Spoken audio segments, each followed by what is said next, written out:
ఒక చక్కటి ఆలోచన చేశారు నారా లోకేష్. స్కూళ్లలో ప్రభుత్వ సంక్షేమ హాస్టల్లో విద్యార్థి సంఘాలకు అనుమతి లేదని ప్రభుత్వం ఉత్తర్వులు ఇచ్చింది. దీని మీద విద్యార్థి సంఘాలు ఆందోళనకు దిగుతున్నాయి.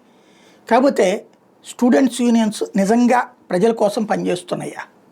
వాళ్ళు పనిచేస్తుంటే ఖచ్చితంగా ఉండాలి. హాస్టళ్లలో కానీ స్కూళ్ళల్లో కానీ సదుపాయాలు మెరుగుపడతాయి. టాయిలెట్సా, భోజనమా అన్నీ పర్ఫెక్ట్గా ఉండేటట్టు చూస్తారు. కానీ అట్లా జరిగినాయా ఏ స్కూల్లోనన్నా, ఏ కాలేజీలోనన్నా?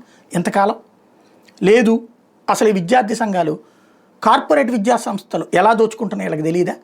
అప్పుడప్పుడు ఒక ధర్నానో ఒక రాస్తారోకోనో చేయటం, దానికి కూడా అదే కార్పొరేట్ కాలేజీల నుంచి స్పాన్సర్షిప్లు తీసుకుని భోజనాలు చేసుకోవడం తప్ప ఏం సాధించారు వీళ్ళు?